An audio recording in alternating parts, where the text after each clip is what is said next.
if we are be able to manage a very large number of clients with completely different needs in a profitable way, the complexity of a large enterprise becomes less hard. LSPs with a proprietary TMS who manage to close an account, they're in a good position. They're deep. This is a sticky relationship. Their approach revolved around using sentence simplification combined with machine translation.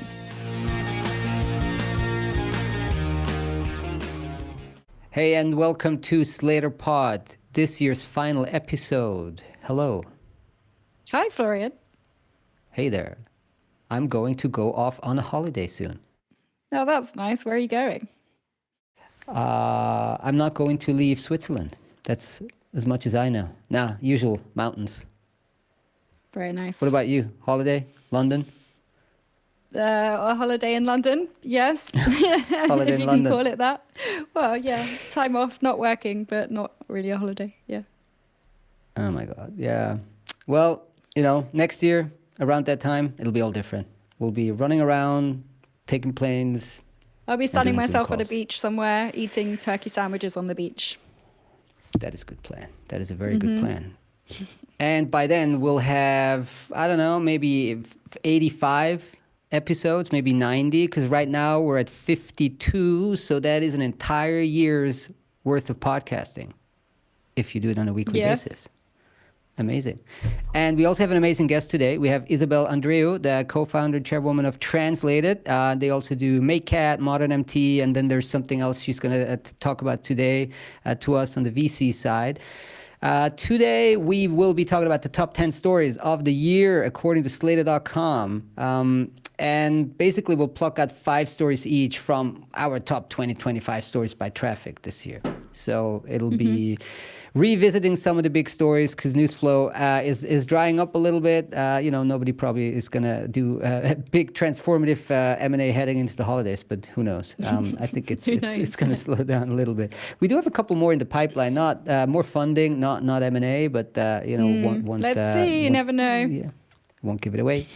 Top story, actually, in terms of traffic and generally top story was, it was number one in terms of traffic for us this year, was RWS buying SDL. The initial post, it's always interesting. The breaking news tends to get more traffic than the deep analysis that follows Deep it. dive, yeah. So, we've spoken at length about it. Just to revisit some of the point. This is transformative for the industry. It'll reshuffle the ranks, which is going to influence our language service provider index, which we've begun working on.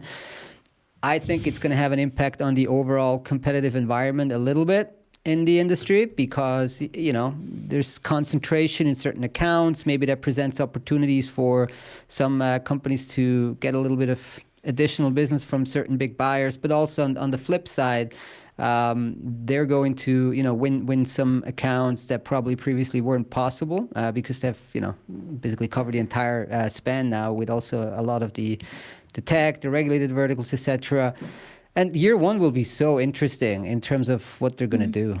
They're wasting no time integrating, rebranding. Actually, after the last podcast, we spoke to Richard Thompson, the CEO, and one of the questions that I really had is, what are you going to do with Stratus? What are you going to do with the tech part at SDL that has all of these freelancers and rival LSPs as clients? What are you going to do with that? And he was cautious. He said, look, I'm quoting here now directly. He says the priority for that part of the business is continuing to run it as it is. We're not looking to change it. The top priority really is the integration of the other parts of the business and improving SDL's legacy net margin. I'm focused on those parts of the integration. So he's not going to touch Stratus right now, as far as I understand. Which is good, I guess. But eventually they're going to have to, do something with it. Maybe roll it out as the CAT tool of choice at RWS. Well, I think they already use it quite widely. I think we established. You're right, and we actually ran a poll in last week's newsletter. What the name's supposed to be, like a new name, keep the name, or call it like RWS Stratus, and I actually haven't looked at the results, so they should be out that by the time this Let's podcast is see. out. That's a good way of naming, isn't it? Like crowdsourcing your naming of businesses. Yeah. Okay. Unless you get Boaty McBoatface or. Yeah. I don't know. Too many cooks. Well, I sourced Slator from what was then Odesk, I think. So I couldn't come up with that myself. Number 2, moving on again, Acolad, AMPLEXOR, M&A. Sorry for anybody who's not interested in M&A, but I mean, those are big companies with lots of staff, so they get a lot of page views. Acolad, obviously now the leading player in continental Europe, not Europe, because, well, that would be RWS, but continental Europe, 2,000 staff, 300 million euros in revenue. We had them at SlatorCon remote. Also just ran a piece on the kind of a little bit of a summary of what Benjamin and Olivier said. And a couple of things I want to highlight here. He said basically, they have a sweet spot in terms of their M&A because Acolad is like a conglomeration now of a conglomerate of maybe like 10 or 20, probably 10 or 12 roughly LSPs. So they are buying companies between 10 and 100 million in revenues, which is a pretty broad bracket, but well, that's that. And then also interestingly, second M&A is a numbers game. And he said, I tried maybe 150 times, tried to do a deal 150 times in the last 6 years. I think we ended up with 20 to 30 interesting leads, very interesting, not far from a deal, but then they closed 10. So, 150 approaches, 20 to 30 very close to the finishing line, and then close to a 10. So that gives you an understanding of how busy Benjamin must be doing M&A.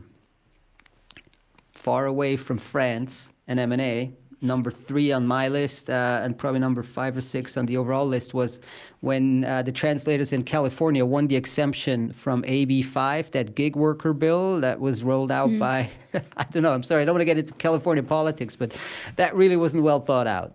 You could see that. Like, that was just, they were trying to protect gig workers, mostly focused around Uber and Lyft and these types of, I don't know, employment, collaboration, freelance relationships, and they ended up antagonizing every single freelancer in California. But long story short, roughly 8 months after this went into effect, actually the translators won an exemption, which means they can continue to work as independent contractors as opposed to staffers, full-time staffers, which in the language industry makes no sense. Like, you can't be a full-time staffer of your 10 agency clients. Just doesn't work. So I think everybody's glad that this is over.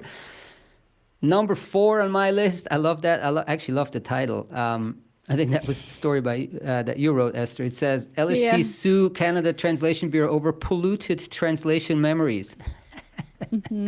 So, good luck suing your client. And the Translation Bureau is probably one of the biggest clients in Canada. And basically what they claimed or said was the Translation Bureau forced them to use a TM that was flawed and polluted, and that has not been revised according to standard practice.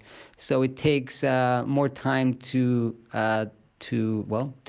fix what's in there. So we all know that, right? In the industry, you get a terrible TM, they basically ask you for a discount, but it's a terrible TM, so you end up rewriting most of it. But that this turns into a lawsuit is fascinating. We should probably follow I think we up maybe need to follow up on that, because that was April, and maybe something's happened since. Maybe they settled out of court. Imagine you're a judge and you have to assess how polluted someone's translation memory is. Funny story. But yeah, it's a big hassle. I mean, on the linguist level, like, hey, yes, you have 50%, 100% matches, but they're all bad. Like, what am I supposed to do? Number 5 on my list was GPT-3, that big language model. Lots of traffic on that when it launched, and it's a very interesting technology. We spoke a couple of times in the pod about it, and now I'm not going to revisit that. It's a big story. Look into GPT-3. I'm not the best person to explain it. It's a big language model, and already has found potential early adopters. News angle.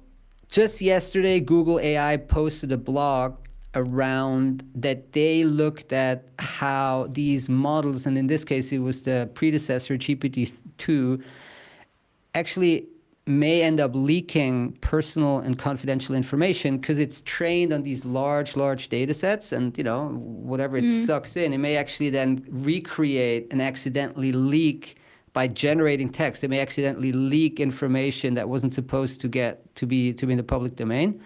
So that is interesting. That's also, going back to the TM, it's like that, sometimes LSPs underestimate how important it is to treat TMs confidentially, because, you may end up getting a lot of confidential information in that TM. And here it's more active, right? The system learns, and the system then, reproduces, and it may, it trains on confidential information. It's going to output potentially confidential information. So anybody who's interested in that, go look at that article. I think we covered it from VentureBeat, but ties into that GPT-3 discussion. And this is definitely something we should look at in the industry in 2021. So, Esther, what are your top 5? Yeah, my top 5, I guess slightly different angles from yours. But my top has to be, and also which is the second by page views, is the Language Service Provider Index, published by Slator in 2020. Sorry, in February 2020. So it's not a news piece per se, but like I said, it was I think the second most viewed behind. Actually, for a lot part of the year, it was the top viewed page on Slator until RWS took over that story. So yeah, anyway, LSPI, as most people know, that's a long list of language service providers ranked in order of their revenues. We had 130 in the 2020 LSPI. We are shortly going to begin work on the 2021 LSPI, which will be based on 2020 revenues. As you said, Florian, obviously there's going to be a bit of movement at the top with RWS and SDL combined, jumping up, and Acolad also jumping up with their acquisition. But yeah, we're hoping to kind of streamline the process a little bit this year, potentially present the data in some kind of cool and interesting ways as well. So yeah, watch out for that. That was my top of 2020. But perhaps something that might be a little bit more interesting is, for other people anyway, is Netflix research. So this is my second pick of 2020. Netflix, anything to do with Netflix that we put out there obviously gets a lot of interest. But we published a story. Right?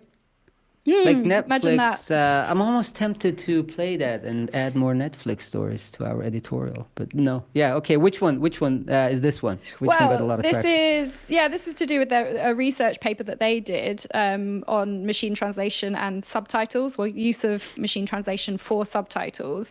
And their approach revolved around using sentence simplification combined with machine translation. So what the idea was, they were creating a model to first simplify the subtitles, the original subtitles themselves, making simpler sentences, and then using machine translation to translate them into a variety of languages. I don't think at the time, or at least in 2019, they weren't using MT and subtitles in any way. I think they're still sort of in the exploratory and obviously interested, investigating stage.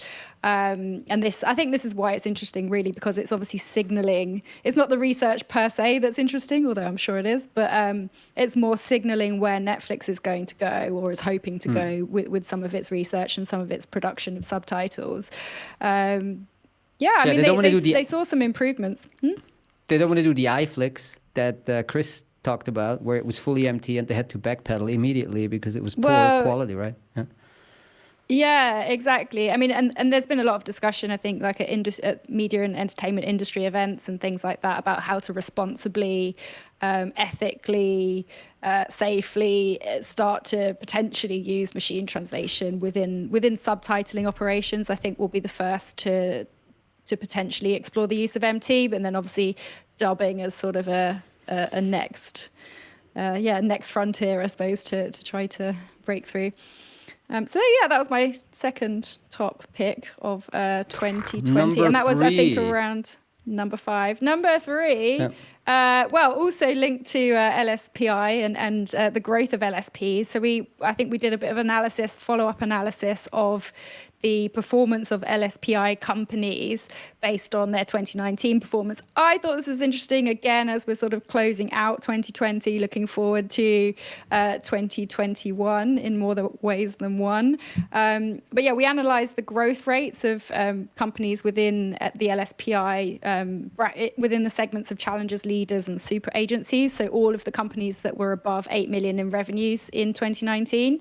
And just top five performers based on growth. I'll rattle those off quickly. Media Group, I think more than quadrupled their revenues, obviously predominantly through this merger that they did in 2019, with BTI Studios, but also strong underlying drivers of growth within the media localization segment, as we said. The second top growth company was Stratus Video.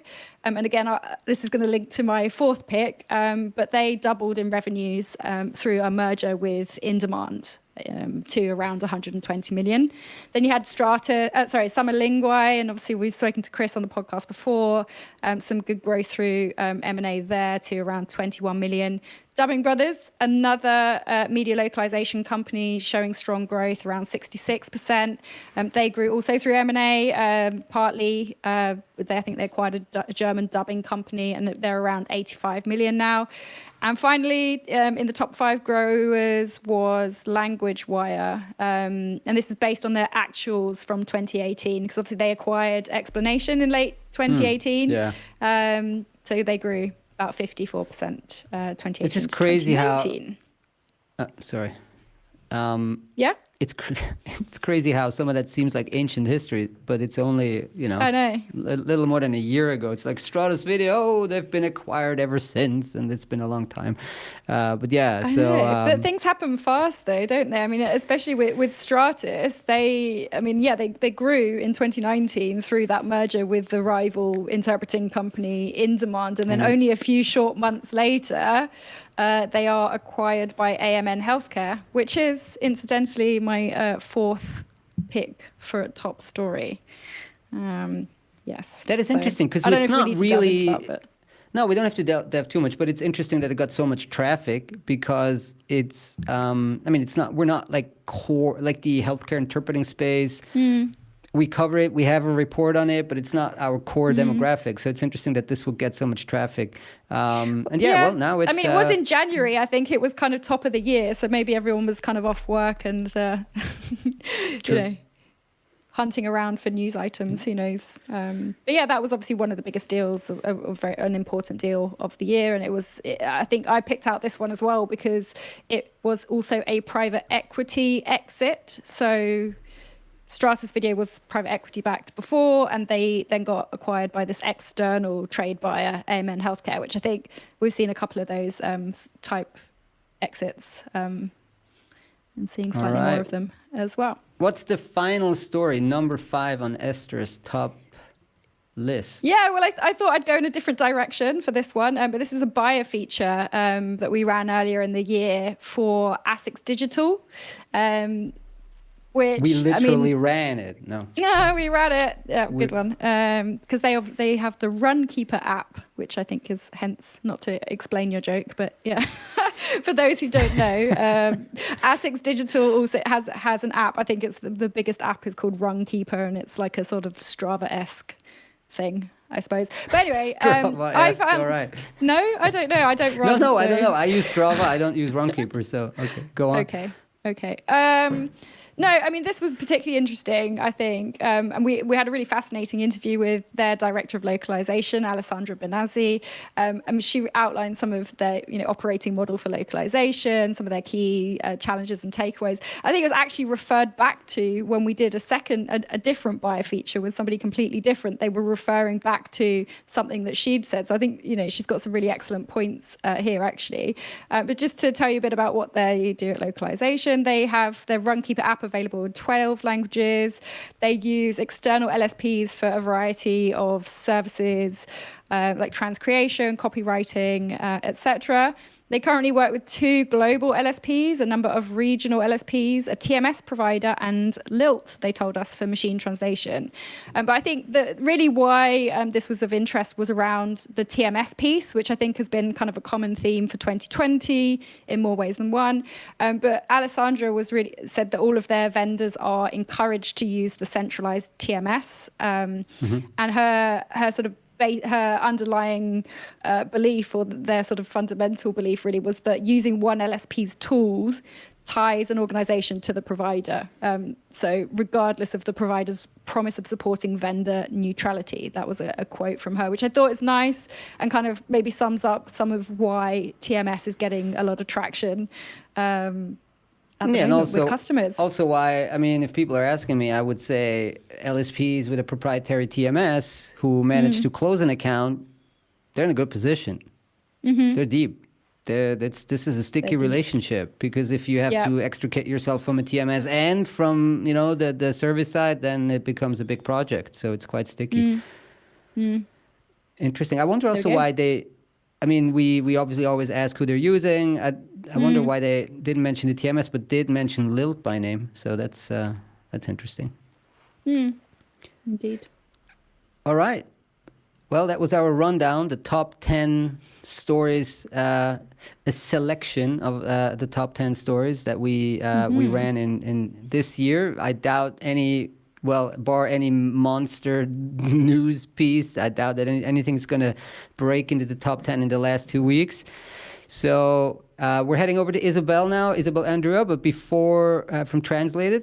But before, thanks to all the listeners, to all the viewers that watched and listened this year. So we'll be back in probably the first week of January again, maybe the second, let's see.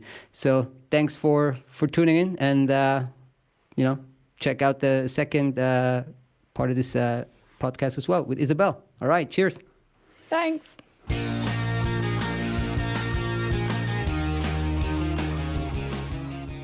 And welcome back to Slator Pod. Today with Isabelle Andrieu, co-founder and chairman of Translated. Hi, Isabelle. Hi, Florian. Hi, Esther. Thank you for having me. Hi, Isabelle. Welcome. Thank you so much. Hey, Isabelle, where are you joining us from today? I'm actually in my office in Rome, one of the only person in Rome. I think we are 4 or 5 people, not more, not more than that. Wow. So that usually it's probably, I don't know, pre-2020, how many people were at that office? So we have an office that is split into 3 buildings, and we have more or less 40 people in this building. So it's kind of weird not seeing people. I can imagine. So everybody working from home, and it's been there in Italy, it was very strict, right? So yes, we started to be remote from early March. We went in complete lockdown in March in Rome. Yeah. And never came back. So actually,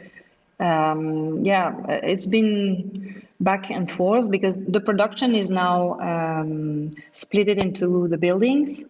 But there are people working from home. I'd say 70% of the company is working remotely now. Yeah, it's interesting how this really works. Yeah, I mean, Esther, we had London also going back into some more restrictive, and then here as well in Zurich, I think they're about to lock down a little more as well. So Isabelle, thanks so much for taking the time. Thanks so much for coming on Slator Pod. I'm really excited to have you on the podcast. It's my first time, I'd say, so I'm really excited too, and thank you so much. It's really an honor for me. Great. So, I mean, obviously your name is very well known in the language industry. We've been with Translate. It is, of course. Translated's been, a big name, and you've. Tell us a bit more about the background. How have you gotten into this business? How, what's the language component of it, etc. And you started very early in the business in 1999. That's a very early time to start a company. So tell us a bit more about that. Yeah, I'm going to tell you a little bit of my background. So I'm French, and I'm also a mother of 3 kids. And I studied in Grenoble in the French Alps, applied languages, so Italian, English, and German. And I was actually imported by my husband, Marco Trombetti, who's the co-founder, at the age of 22. I was 22 when I moved to Rome. And we decided to do this company together. It was the natural thing we could do together. Me being a linguist and him being a computer geek. So we wanted to stay together. So what can we do? Okay, a translation company. And so it's been, in 1999 we started. It's been 20 years now. So we started in our room next to the seaside. It was really nice. Kind of weird to find good people to work with on a remote location. So we moved to Rome pretty soon. So I was the COO of the company for some years. And today I respond to the board of directors, and I also help with education within the company, training. But because I have another role in a spin-off of Translated, it's a school that does AI, that prepares the next generation of engineers with AI, and I'm the CEO. I serve as a CEO there. It's called Pi School. So now. So the company is owned by myself and Marco, and Alessandro Catalan is the COO right now, and he's done this amazing journey with us, starting as a project manager back in 2008. And he runs all the operations he's been running all the operations for 3 years now. So the start for Translator was a little bit slow, but now we run this company after 20 years with 120 employees. We operate in Rome and in the US, and we have a lot of customers, 150,000 customers and 250,000 freelance translators around the world. Wow. So it's been a journey, I'd say. Yeah, we're gonna talk about that. I think, Esther, we had something around the SEO and that component. That's super interesting. So, but you said you started a business in near Rome, right? And then moved back into the city center to be able to have people in an office to and attract kind of more build people. That. Yeah. Okay. Yeah, at the very beginning, you can't attract talents when you're in a remote place. So we decided to move to Italy in a very nice area. It's a very green area where we stay. We hired these luxury villas that we transformed into offices, and it's really nice. It's quiet next to the airport, so we are able to attract talents from there. But we are also working with remote people. From the US. Now everybody has to, right? It's a good Everyone's business. remote.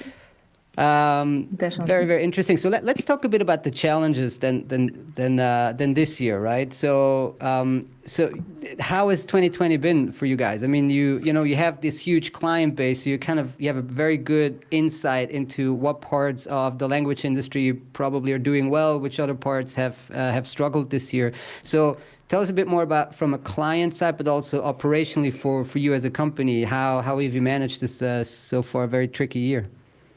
Yeah, so it's been a very complex year, but I would say with a positive trend at the end.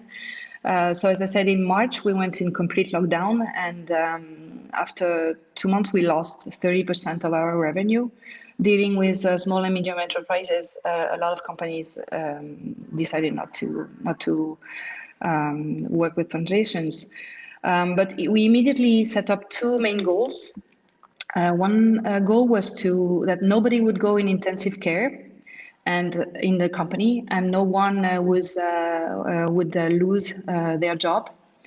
So we created this task force to tackle these issues, and they were one person responsible for any particular issue. So one for the revenue, one for the security, one for the remote work situation, and one also for the psychological support of the team.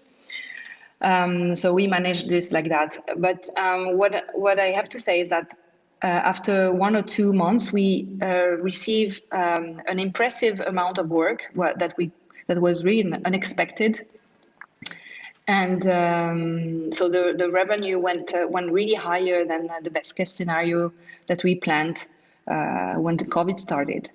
And I think that the winning bet that we made was to do things a little bit differently, working a lot with communication and helping clients with more support. And at the end, that paid because it was really positive. And I think that the trend went very high. So we're closing the year with really good results. That's so interesting, right? I mean, I've heard this a lot, and actually, we experienced it ourselves. That basically March and April, it was like, okay, right? You do all the prudent things, and you make sure that everybody feels comfortable, but at the same time, you kind of go into some form of hibernation. But then business came back very, very quickly, and so that's interesting from a customer point of view. Where did you see the biggest hit, but also then the biggest bounce backs, or which ones were kind of steady in terms of the segments? So tourism, we had very big clients that went completely out of business.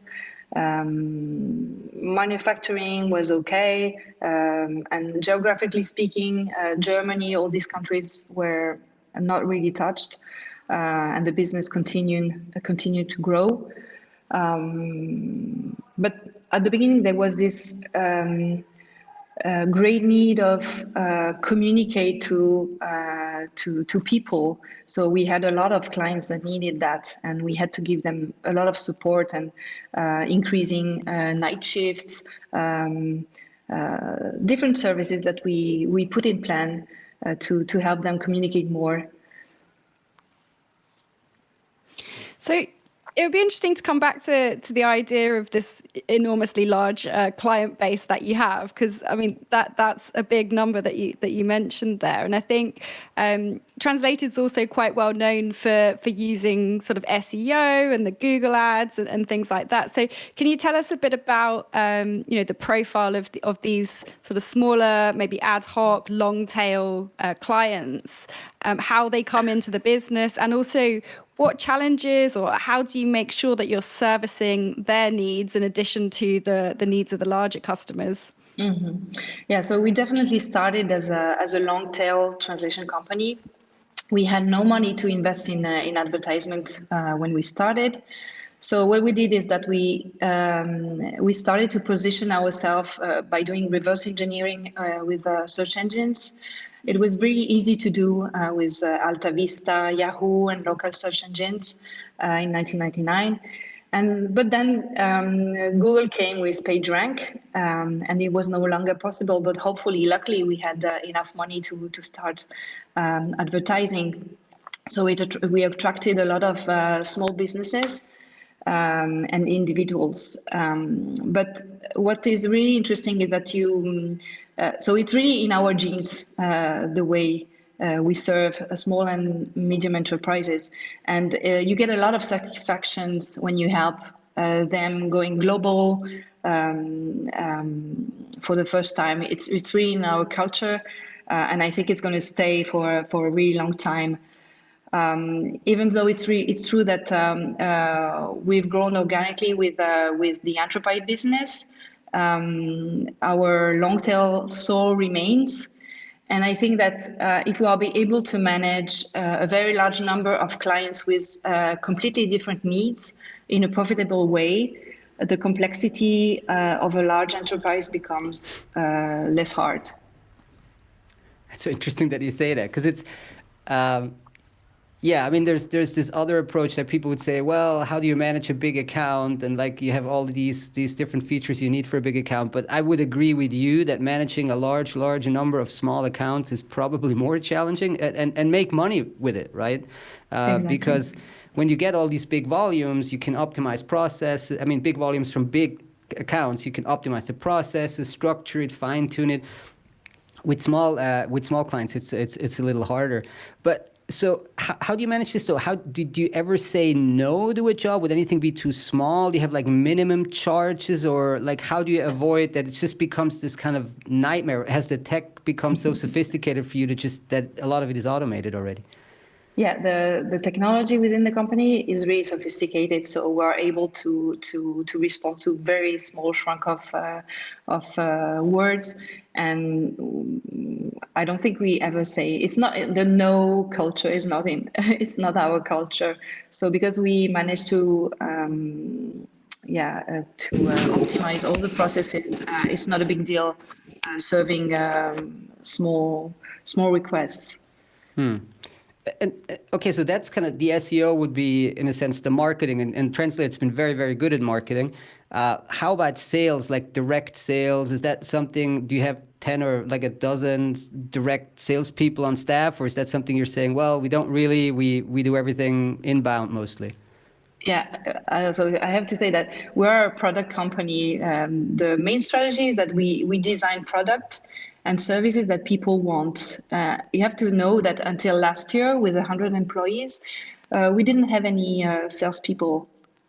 No one, only marketing, online marketing. But with the growth of the enterprise market, we decided to hire a sales team in the US led by Super Michael Stevens. Everybody knows Michael.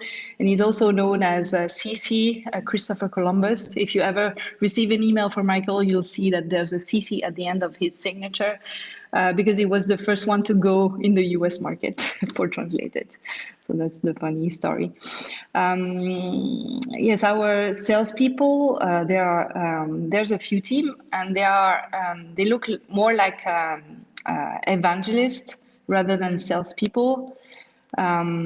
Because the way we do enterprise is by doing integrations and partnering with the companies to help them grow. So like I said, for small and medium enterprises, it's the same approach that we have. More complex, of course, but more or less the same approach. So it's more a consulting approach, more partnership rather than being a vendor. So we provide them with Translation OS, our platform. So that's how the salespeople is doing.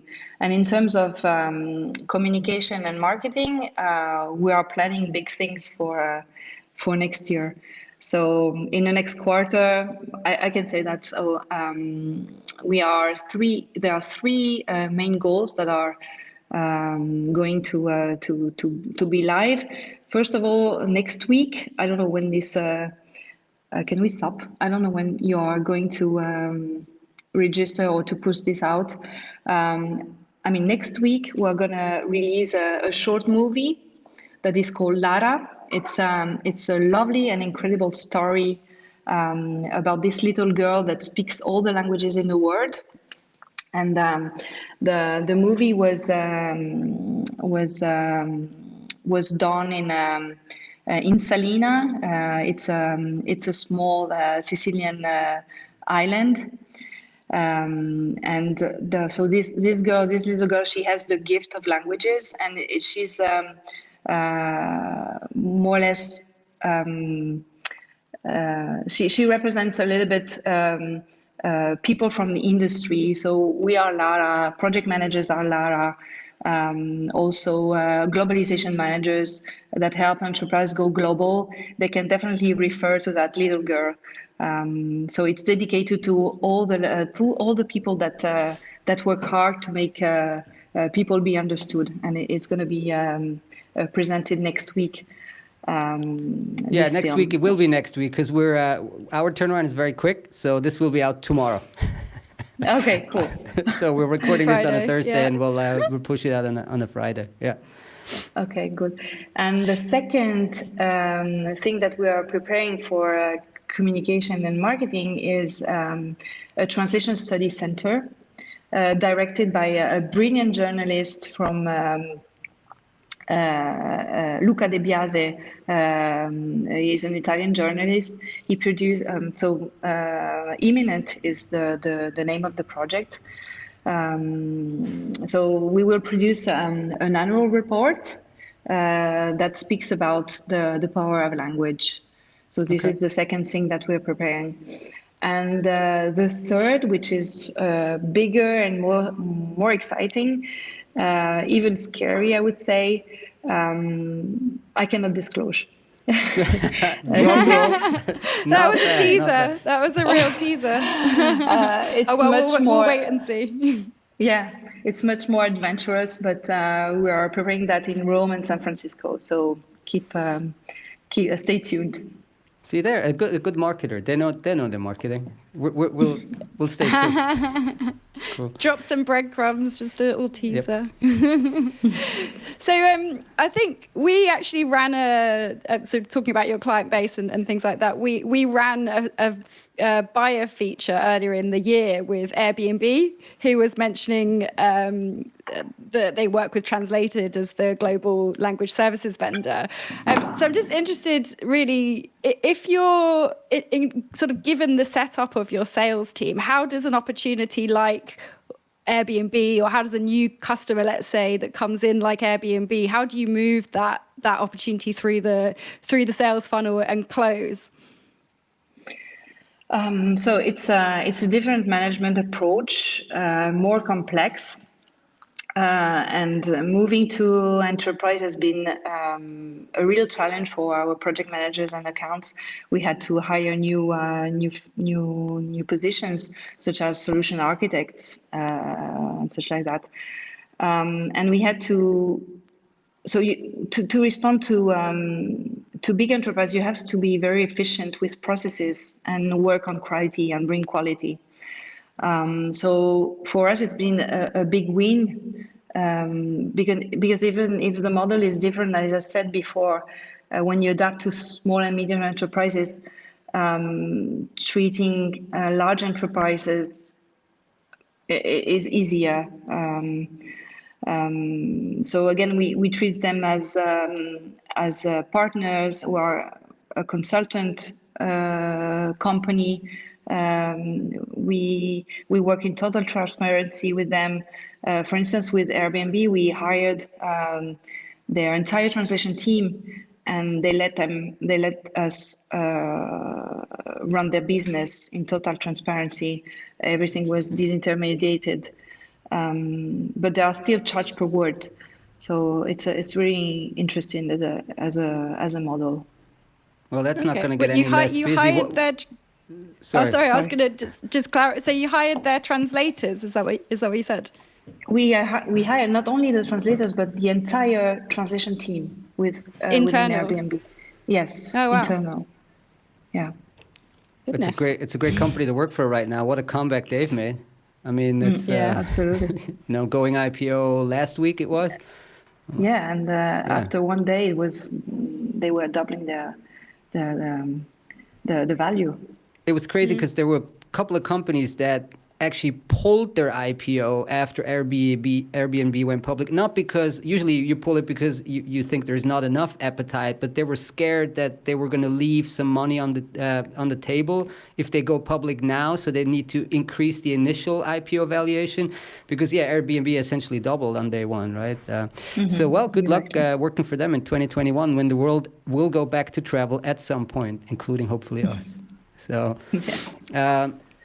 I want to talk a bit about ModernMT, which is something that I've personally seen grow and develop over the past 3 to 4 years. So this is a machine translation solution technology portal, whatever we should call it. But can you just tell me a bit more the connection between Translated, ModernMT, and then the development of ModernMT, just kind of historical, and then also like who are kind of the key clients right now? Where do you see the most traction for it?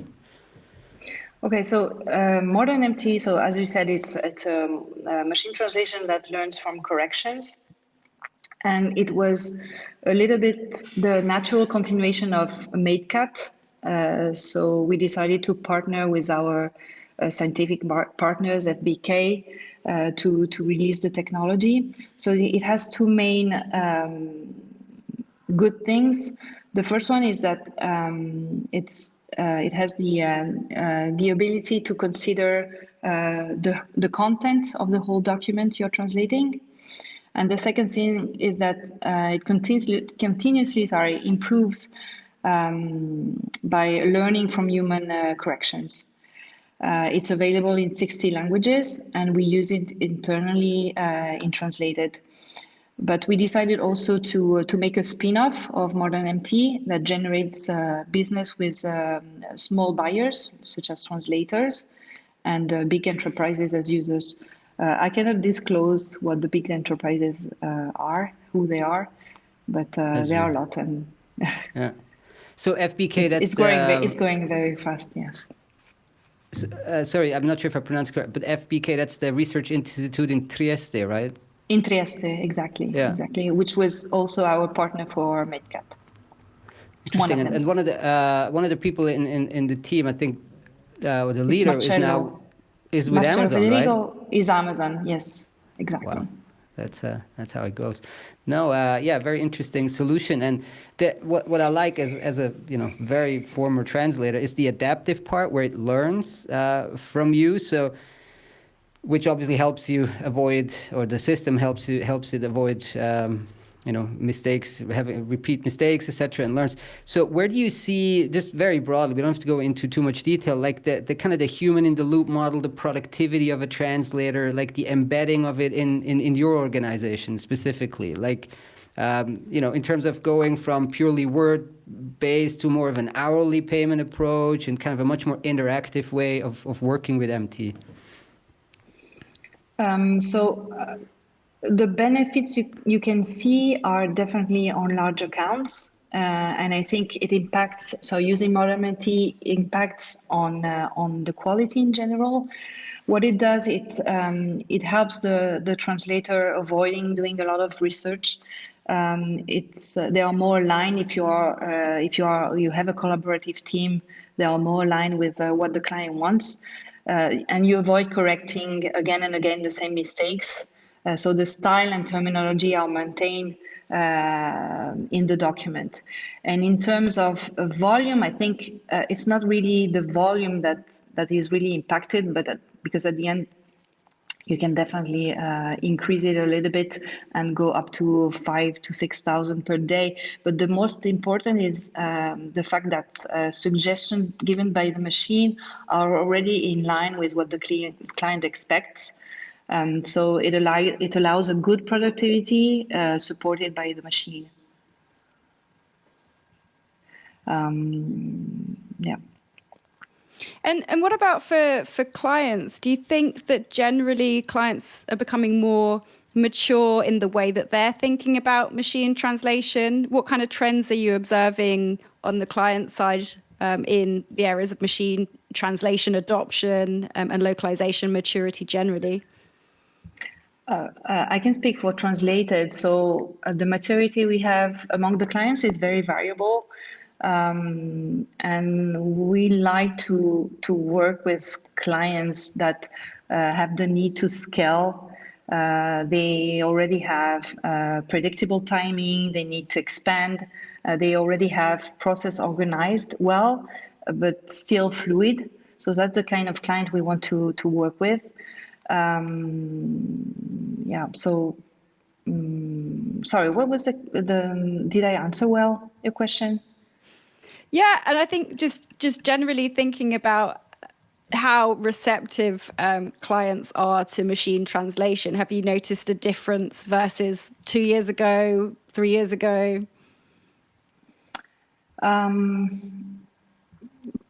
That I don't think I have a good answer to that. And I don't know. Yeah, maybe, no, that's fair enough. Yeah. No problem. I don't think, I'm not sure there is, probably because we've been serving large clients. It's pretty new, so I cannot tell. For small and medium enterprises, they don't have a lot of maturity. For large enterprises, yeah, of course they do, but we're pretty new to that, so I cannot tell. I don't have a lot of history to tell you that. That makes a lot of sense. Yeah.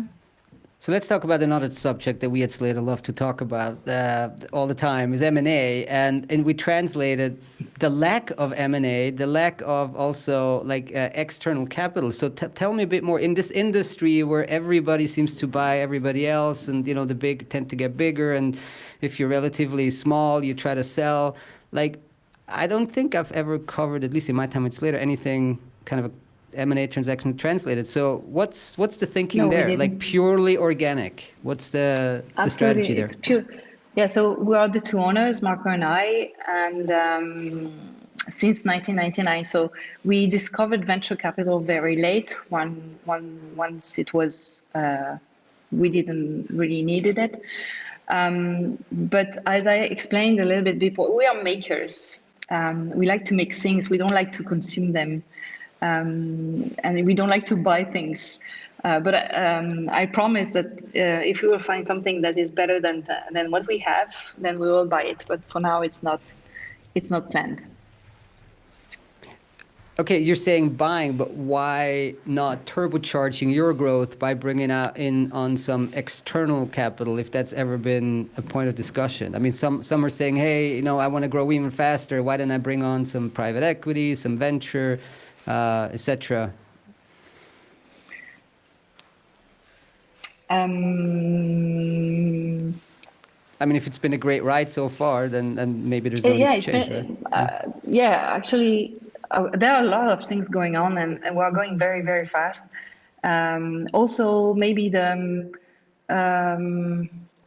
probably the fact that we may think that, I mean, it's easy working like that. You take decisions really rapidly, and we go really, really fast. We have a lot of food on our plate right now, and maybe doing acquisitions would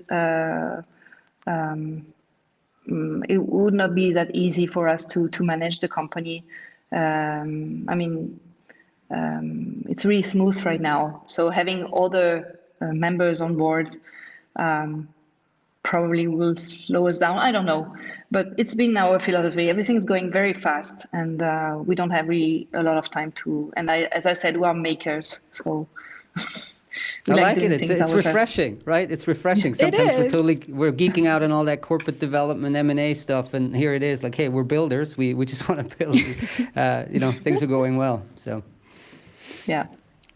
Could you tell us a bit more about the Pi campus? I know you mentioned a bit earlier about it being an AI campus, but just share a bit more about what's involved in that. Yeah, so it's Pi campus is a venture fund, and when we founded Translated, we discovered how hard it was to go global. And also the nature of our company using AI since artificial intelligence since the very beginning. So we know a lot of AI, and we wanted to share our knowledge with startups. So in order to help other startups grow and go global, startups that apply AI, we decided to invest in some of them. So it was 6 years ago. And now we have 49 investments. Some are located in Rome, in our campus. So there are 250 people around the campus, including Translated. And some are based in Europe and California. So Marco is the CEO of Pi Campus. He's really involved in that. And he has connections with VCs in California. As I said, one of them is Pi School that I run, which is really interesting and helps on one hand engineers to know a little bit more about AI and supports companies in their digital transformation. So I've got a couple of follow-ups. So you're saying Pi Campus is kind of a VC that also has is a VC fund and invests as a vehicle, but also provides the location, like, you know, post-COVID, pre-COVID, that people actually gather and run their businesses. there are not so many startups right now in the campus, but Yeah, yes, I we would do. So we do invest a small chunk from 50 to 100,000, depending on which range we get from that company, and we invite them to stay in the campus for 6 months. The truth is that they love staying there because the campus is fantastic. We offer a lot of services for them, so they like staying a little bit longer. So we have this nice ecosystem with a lot of young people pushing their startups and us being, let's say, mentors, advisors. It's really dynamic. It's really cool. Are those mostly And also, Italian? No. As I said, so 50% are Italian startups that apply AI in different fields, such as medicine, transportation. So AI is the driver, let's say.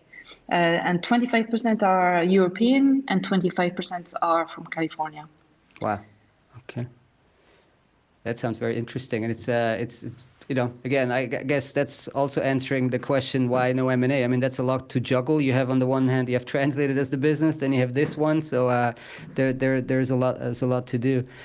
Now, as we're heading into 2021, what's your generally kind of just a broad outlook for the business, for where things are heading, and maybe also a little bit for the language industry more generally. Okay, I think first of all is to recover from the pandemic, I'd say, and I don't know you guys, but we need to have a lot of fun and see people. I'm desperately in need of seeing people and traveling and starting traveling again. I think that's one of the main goals. For Translated, we are preparing the launch of new products. That we are seeing as key products for the future.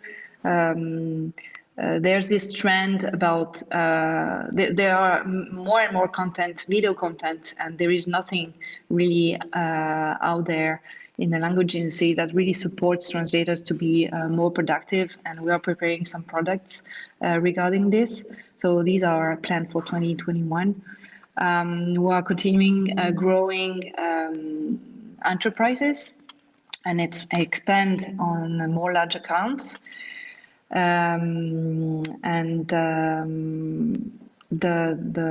third thing we're doing is working on quality of the service, translation quality in general. So these are the main goals that we're doing right now.